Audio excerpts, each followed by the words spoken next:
যিনি বাসা ভাড়া দিয়েছেন তার বাসায় যে কোনো সময় প্রয়োজন এবং জরুরত পড়তে পারে।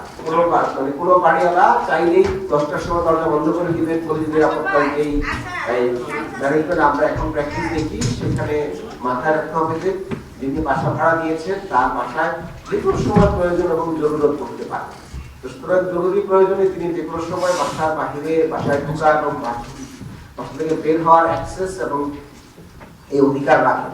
একই সাথে সাথে বাসার নিরাপত্তাটা যেন নিশ্চিত করা যায়, সেই ক্ষেত্রে ভাড়াটিয়া বাড়িওয়ালা আলাপ করে এই সিদ্ধান্তগুলো নিয়ে নেবেন। কিন্তু কোনো ক্রমেই ভাড়াটিয়াকে তার বাসায় ঢোকার ক্ষেত্রে নির্দিষ্ট টাইম টেবিল বেঁধে দেওয়া যাবে না। ভাড়া বৃদ্ধির সময় হবে জুন থেকে জুলাই।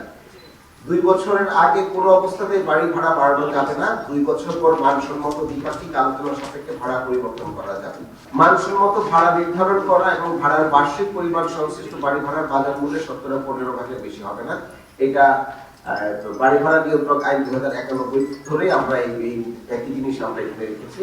বাড়ি ভাড়া নিয়ন্ত্রণ আইন 1991 নিয়ন্ত্রকের পক্ষে ঢাকা উত্তর সিটি কর্পোরেশনের প্রদত্ত নির্দেশিকা ভাড়াটিয়া এবং বাড়িওয়ালাদের মেনে চলার জন্য সচেতন করা।